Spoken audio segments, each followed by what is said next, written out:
Eu queria pedir que você fosse lá para Colossenses. Colossenses.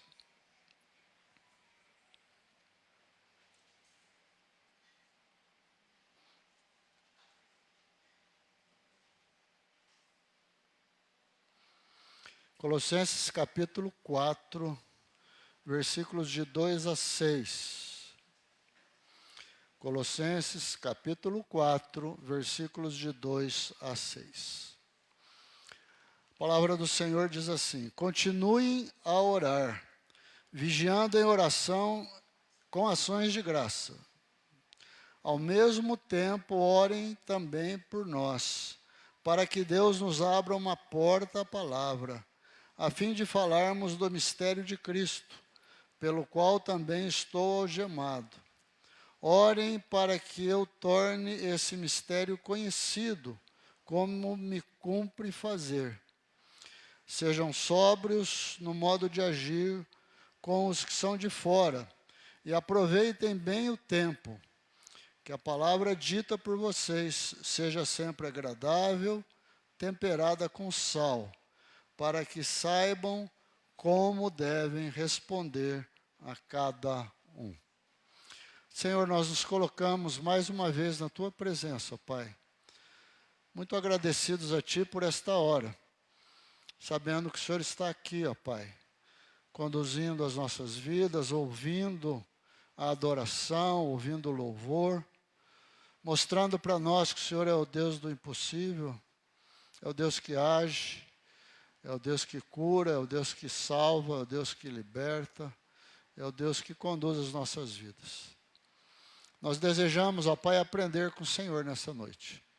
Fale conosco, ó Pai, traz-nos a Tua palavra, fale ao nosso coração, e que o desafio da Tua palavra para nós, ó Pai, seja de encontro com o nosso coração e com as nossas vontades, ó Pai, para que as nossas vontades sejam mudadas e transformadas, para nós fazermos a Tua vontade.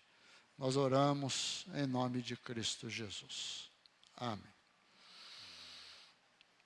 Irmãos, você que esteve ouvindo de manhã a mensagem, você ouviu a gente falar a respeito de modelo, né? De modelo.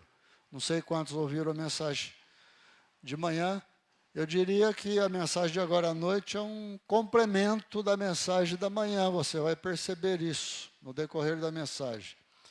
E nós vamos conversar sobre o seguinte tema: o procedimento do cristão. O procedimento do cristão. Existe um procedimento para o cristão? Existe uma forma de nós agirmos, de nós vivermos, de nós andarmos, de nós caminharmos, de nós interagirmos com as pessoas? Eu queria conversar a respeito disso com vocês, baseado nesse texto do apóstolo Paulo, escrevendo aqui a igreja de Colossos. Irmãos, algumas perguntas, né, nesse período que nós vivemos, que eu disse que é um período conturbado, né? Algumas perguntas que nós temos que fazer para a nossa vida, para o nosso coração. E uma pergunta que eu tenho feito para mim, eu acho que você deve estar fazendo para você também muitas vezes, é a seguinte: eu sou um cristão aprovado? Eu sou um cristão aprovado? O jeito que eu vivo tem agradado a Deus? O jeito que eu me porto, o jeito que eu ajo, o jeito que eu converso, o jeito que eu interajo com as pessoas à nossa volta, à minha volta, com isso que eu faço, eu tenho agradado a Deus? Como eu tenho influenciado as pessoas? Eu tenho influenciado? Será que a minha vida influencia alguém?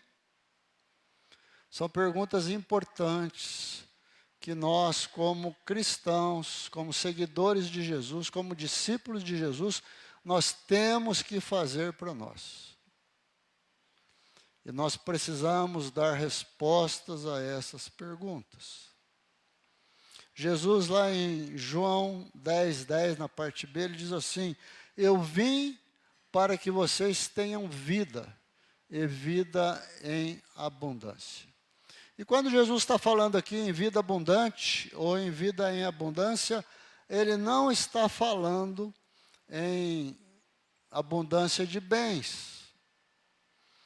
Ele não está falando em tranquilidade financeira. Ele não está falando em ausência de lutas, de dificuldades que a gente vai enfrentar na vida. Ele está falando de outras coisas. Ele está falando de uma vida em que você viva bem, viva em paz, apesar dos problemas. Apesar dos problemas. Problemas, nós os teremos sempre. Sempre. Estaremos sempre convivendo com eles. Alguns mais, outros menos, mas nós sempre teremos problemas na nossa vida. Mas o grande segredo da nossa vida é nós vivermos bem nesta vida, vivermos com o coração em paz, apesar dos problemas, apesar das dificuldades.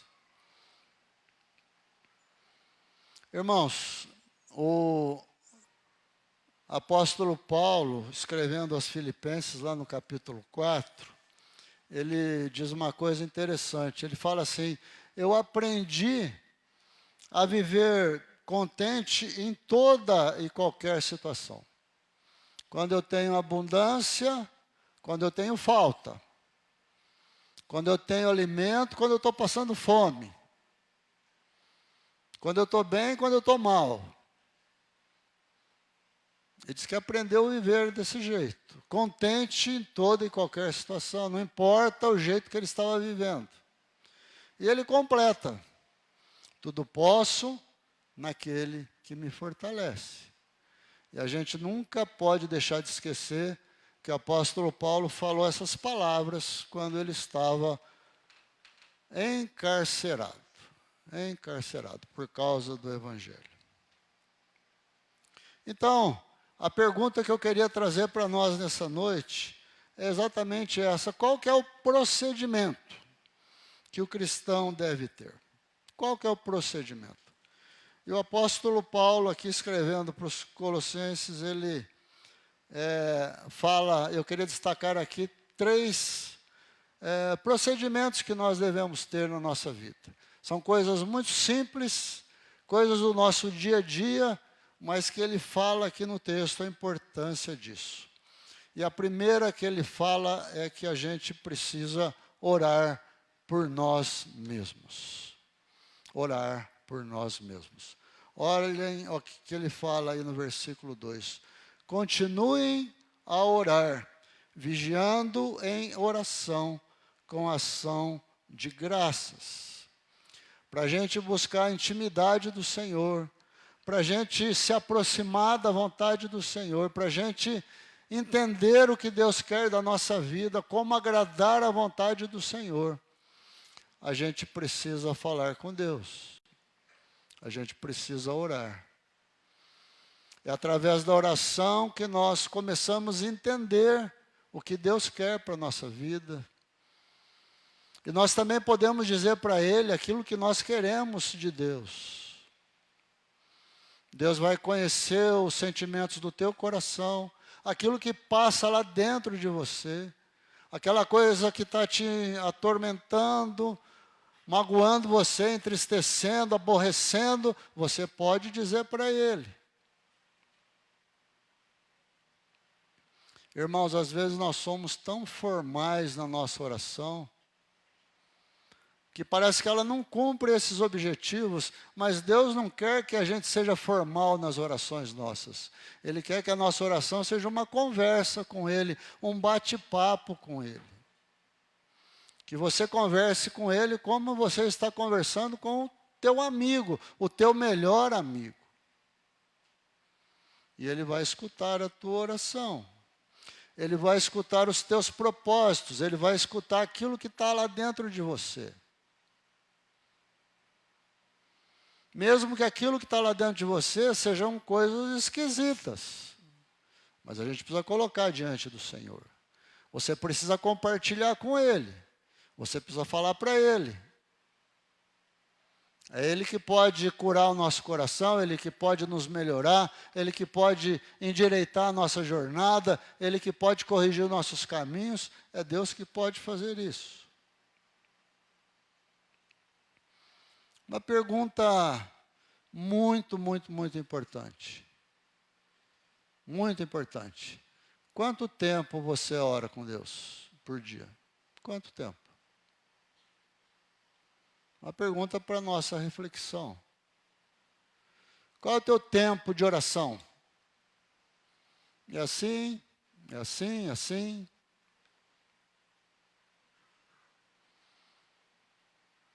Eu quero já de início fazer um desafio para você. Se a tua oração para Deus no dia são 5 minutos, a partir do teu próximo momento de oração, ore 10. Ore 10. Se o teu tempo de oração com Deus são 10 minutos, passe a orar 20.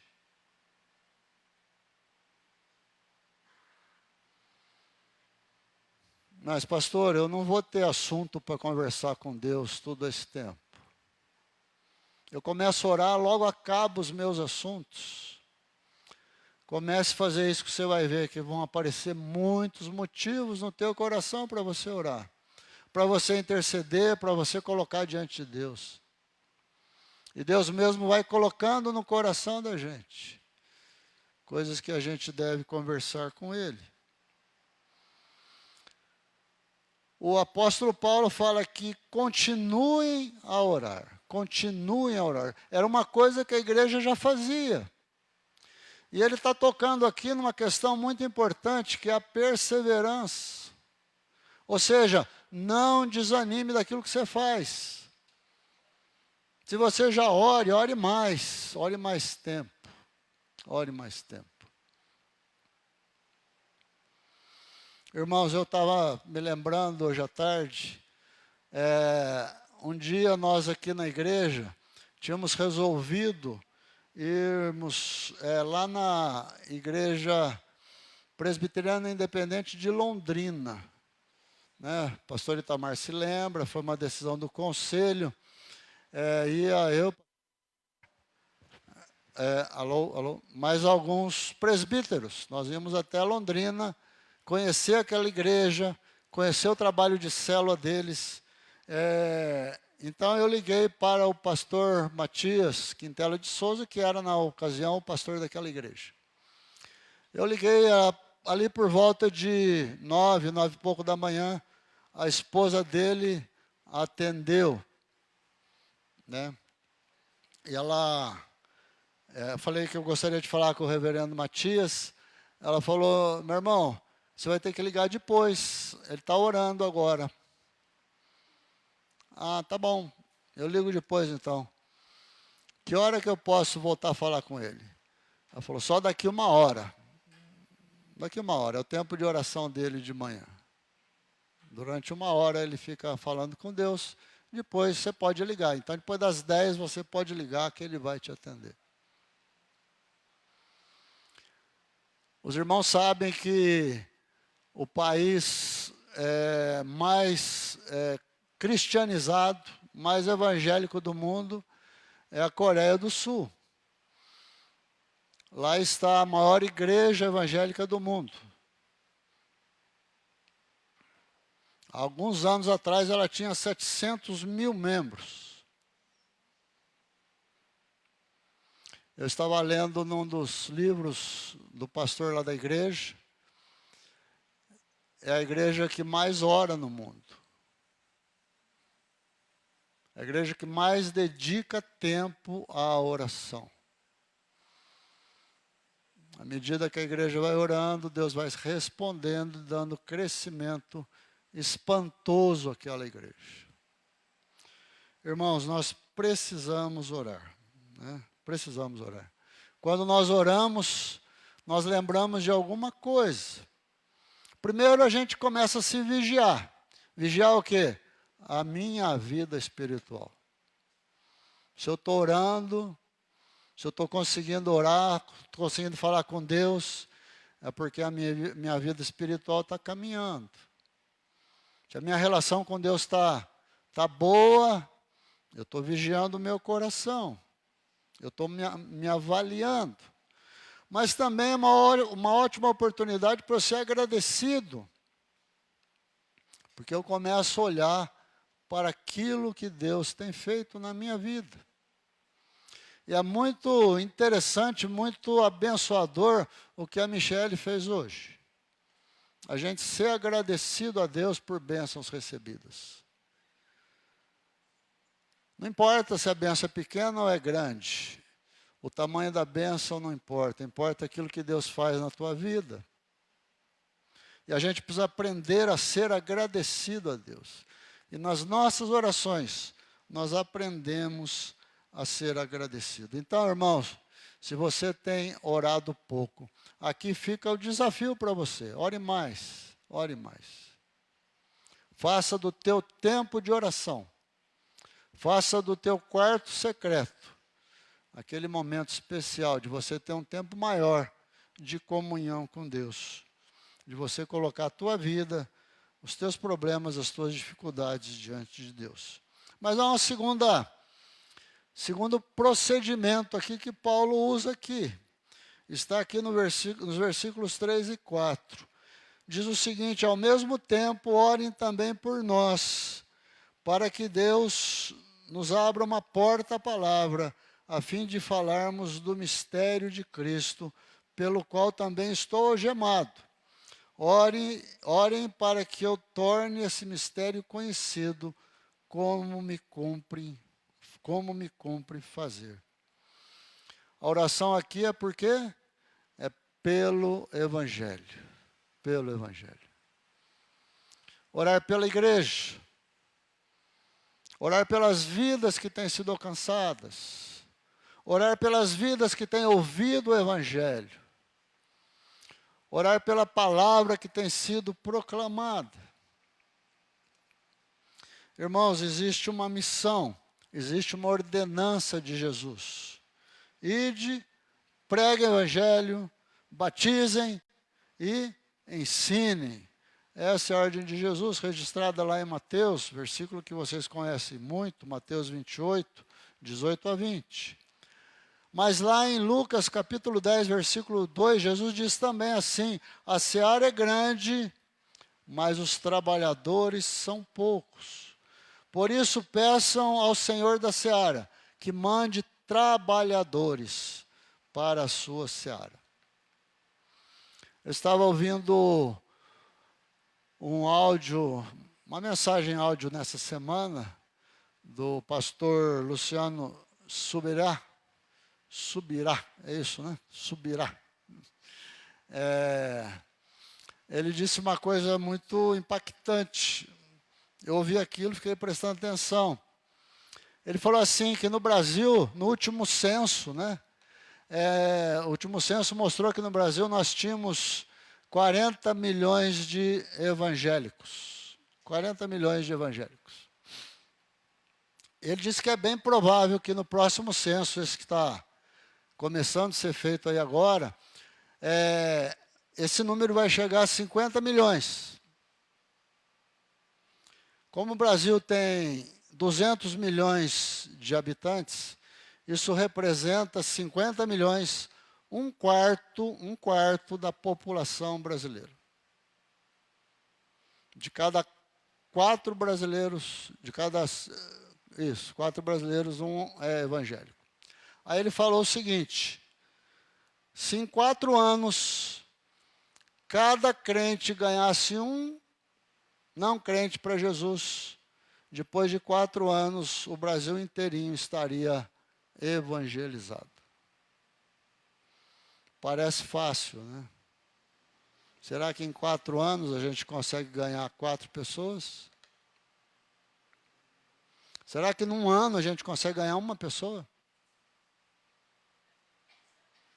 Nós somos aqui por volta de 200. Se cada um de nós ganhar uma pessoa neste ano, o ano que vem nós seremos 400. vai ser um bom problema. Nós vamos ter que fazer 2 cultos de novo.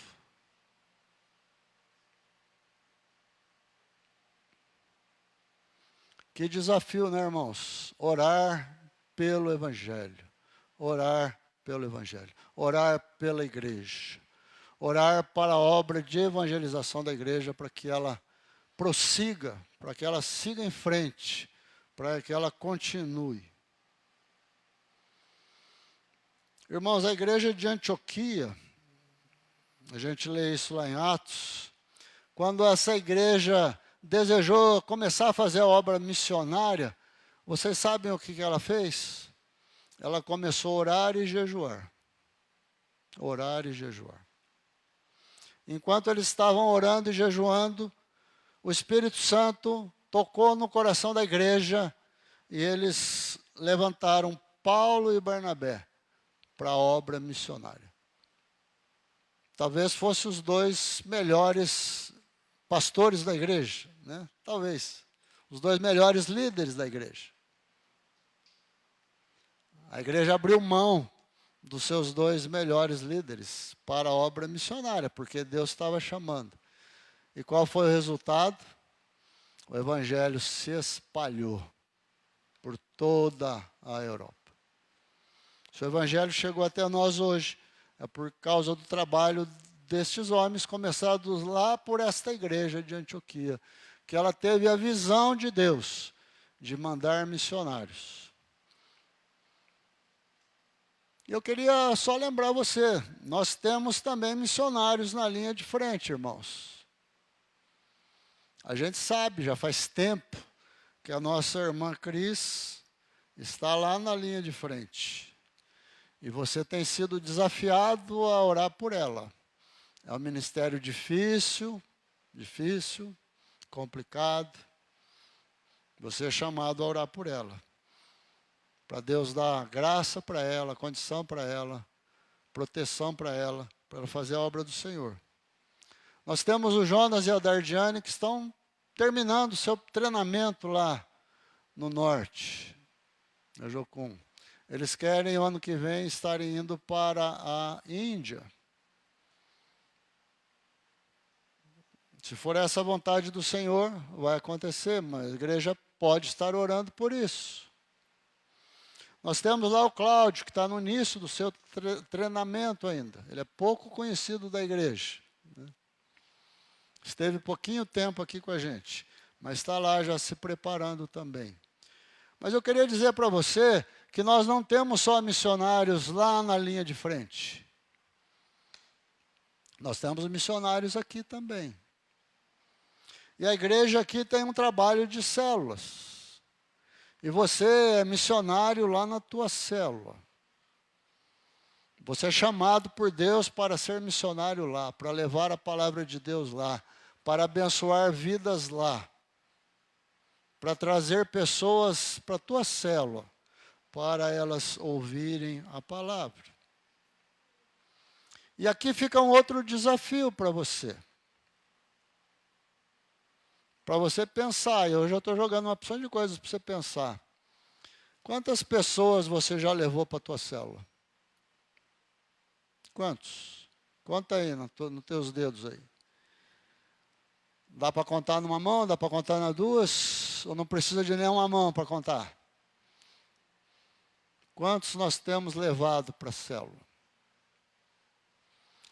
As pessoas vão ouvir o evangelho, as pessoas vão se converter à medida que nós levarmos pessoas para as nossas células. E nós precisamos convidá-los. Convidá-los.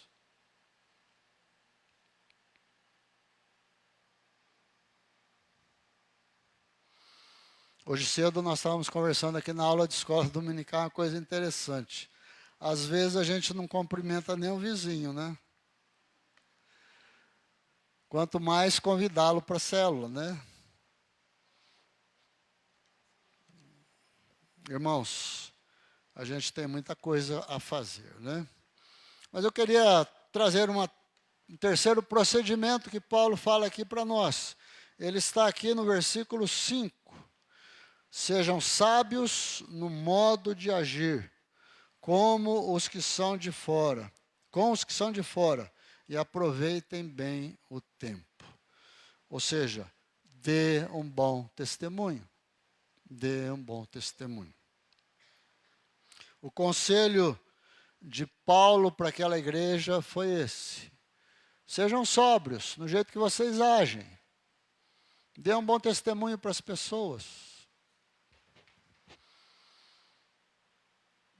Como é triste quando a gente vê que isso não está acontecendo. Hoje, a irmã Adriana contou alguma coisa para a gente na aula, que a gente ficou aborrecido, claro. Né? Claro. Não sei se eu vou contar direitinho, viu, Adriana? Mas ela disse que uma pessoa que era católica, frequentava um grupo de mulheres, e essa pessoa, que era católica, frequentava o grupo de mulheres, ela começou a frequentar o grupo de irmãs evangélicas. E depois de algum tempo, ela comentou que pensava que fosse diferente o comportamento ali. Por quê? Porque as pessoas estavam fazendo piores coisas do que de onde ela veio.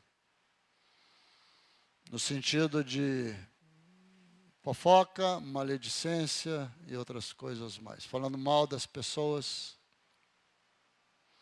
É triste, né, irmãos, a gente vê uma coisa assim.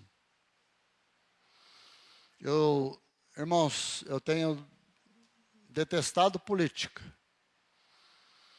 Mas é muito triste, muito triste. A gente vê pessoas com título de pastores sendo acusadas na mídia por suborno, por desvios, por coisas desse tipo. É uma vergonha para nós, é uma vergonha para o Evangelho. E aqui cabe uma pergunta, um questionamento. Qual que é a influência nossa aqui no bairro? Hoje. Eu me lembro que no passado, essa igreja já foi conhecida como a Igreja Azul. Quem se lembra disso? Lembram? Alguns se lembram, né? Igreja Azul. Porque ela era toda azul, pintada de azul, então ela era conhecida como a Igreja Azul. Teve outro tempo que essa igreja era conhecida como a igreja que tinha 2 cultos domingo à noite. Quem é desse tempo aqui? Olha, tem bastante gente desse tempo, né? Acho que como eu, vocês têm saudade, não tem? Como nós somos conhecidos hoje? O que o bairro fala aqui por aí de nós? O que você ouve por aí? Qual a impressão que você tira aí da igreja ouvindo o bairro aí? Às vezes a gente até ouve sem querer, né? Quando a gente vai no banco, na feira, no supermercado, a gente acaba escutando algum comentário. Se as pessoas falam, estão falando o quê? O que de nós? Estão falando bem ou estão falando mal? Estão falando coisas boas ou coisas que não são agradáveis? Será que nós temos influenciado como igreja neste local? Hoje de manhã nós vimos a igreja de Tessalônica, né? E Atos diz que quando Paulo e Silas chegaram em Tessalônica para pregar o evangelho, os judeus daquela cidade, eles logo que viram Paulo e Silas chegando e começando a pregar o evangelho, eles foram até as autoridades, aos magistrados da cidade, e eles fizeram uma acusação contra Paulo e Silas. Eles falaram assim: estes que têm transtornado o mundo chegaram até aqui. Estes que têm transtornado o mundo chegaram também aqui. Está lá em Atos 17, 6. Irmão, será que a nossa presença como igreja aqui tem incomodado alguém? Será que como igreja nós temos trazido algum incômodo? Além de repente, colocar o carro na porta de algum vizinho que não quer. Alguma coisa boa.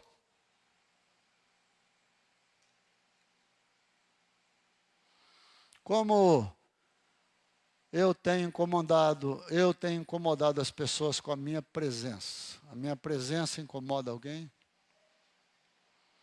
Mas eu queria concluir falando de um quarto procedimento do Paulo para a igreja de Colossos aqui. Está lá no versículo 6. Que a palavra dita por vocês seja sempre agradável, temperada com sal, para que saibam como devem responder a cada um. Tiago, capítulo 3, versículo 10, diz assim: da mesma boca procedem bênção e maldição. Meus irmãos, não pode ser assim. Essa palavra do Tiago aqui para nós. A nossa boca como cristãos não pode sair ao mesmo tempo coisa boa e coisa ruim, tem que sair coisa boa. Não pode sair bênção e maldição, tem que sair bênção. Ele diz que não pode ser desse jeito.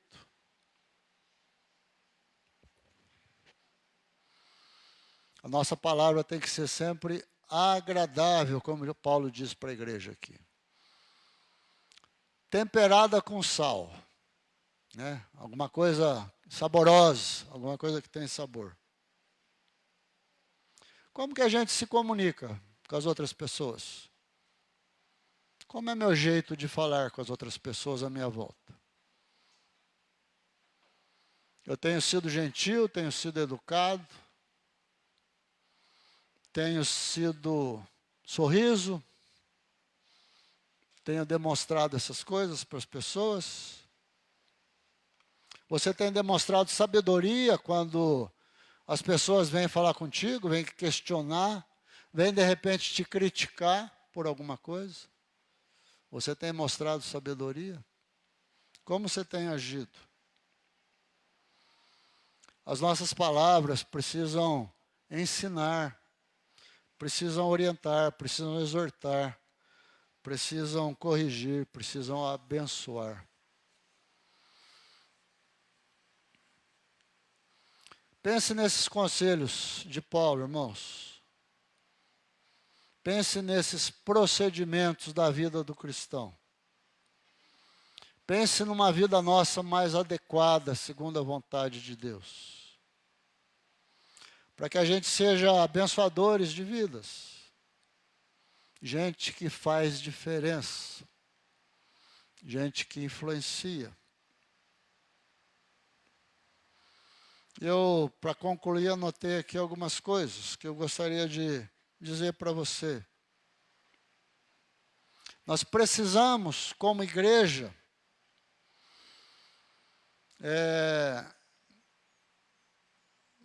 ser um ambiente acolhedor, ser um lugar gostoso, onde as visitas que vêm aqui até nós, elas se sintam bem e se sintam à vontade para que retornem outras vezes.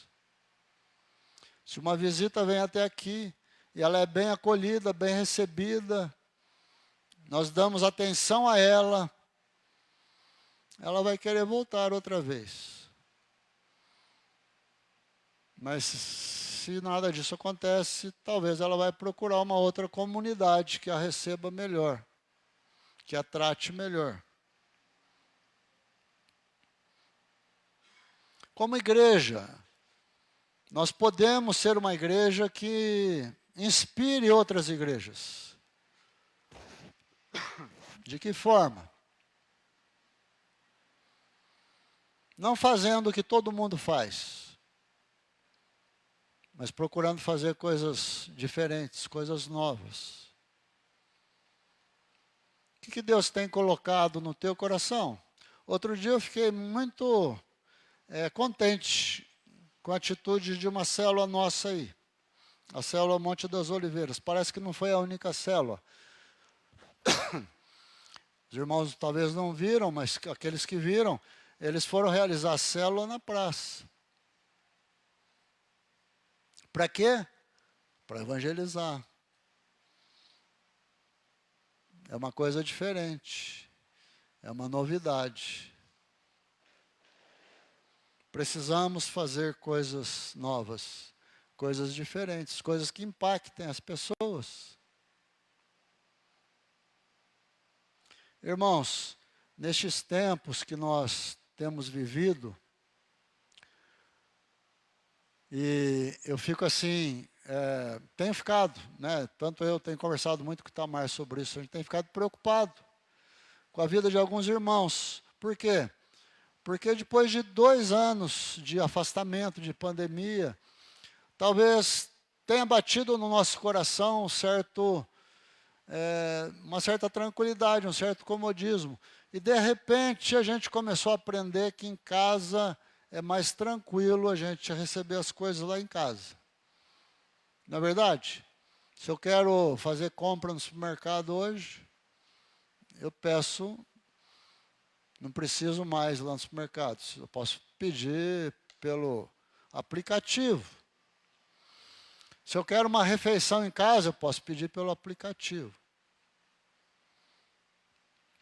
Se eu quero ouvir uma mensagem, não quero ouvir a igreja, quero ouvir a mensagem, tem 1000 mensagens na internet hoje. E tem pastores muito mais qualificados que eu e o Itamar, para você ouvir. Então a igreja precisa trazer coisas que atraem as pessoas aqui. Você e eu temos que atrair as pessoas para elas voltarem à igreja, para elas virem conhecer Jesus. Não é mais só pela palavra que elas vão vir. Elas vão vir por uma porção de coisas mais. Pela tua amizade, pelo teu companheirismo, pelo jeito que você a trata, pelo jeito que você a recebe, pelo jeito que que ela foi tratada lá na tua célula.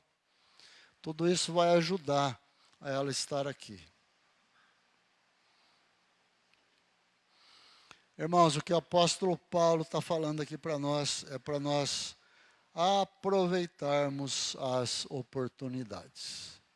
Aproveite as oportunidades. Aproveite as oportunidades. Não deixe que os visitantes que têm vindo à igreja vão embora sem você dar uma palavrinha com eles. Que você fale com eles, que ficou contente dele estar aqui. Que ele volte outra vez. Quem sabe ele mora perto da tua célula. Quem sabe você vai poder convidá-lo para ele estar participando da tua célula. Nós precisamos, irmãos, ser intencionais. Fazer isso com a intenção de trazer as pessoas para conhecerem o amor de Jesus. Isso é ser intencional. Não é agir com segundas intenções, entre aspas, mas é trazer as pessoas aqui para que elas conheçam o amor de Jesus, assim como nós conhecemos um dia. Amém? Queria pedir que você abaixasse sua cabeça. Vamos estar orando. Senhor, nós nos colocamos na tua presença agradecidos a ti pelo teu grande amor, pela tua misericórdia, pela tua bondade, Senhor, por falar conosco, Senhor, através da tua palavra, por nos ensinar, por nos desafiar e por mostrar para nós, ó Pai, que há muitas coisas que nós podemos fazer. Há muitas coisas que nós podemos fazer para trazer mais pessoas para a tua casa, Senhor, para as nossas células. Para que as pessoas ouçam a tua palavra e escutem a respeito do teu amor. E vejam nas nossas vidas a respeito daquilo que o Senhor faz em nós, faz nas nossas vidas. Nos abençoe e nos ajude. Derrama a sua graça sobre cada um de nós. Abençoa, Senhor, todos os nossos visitantes nessa noite. Sê com eles, ó Pai. Toma conta das suas vidas. Guarde-os debaixo do teu cuidado. Nós te agradecemos, em nome de Jesus.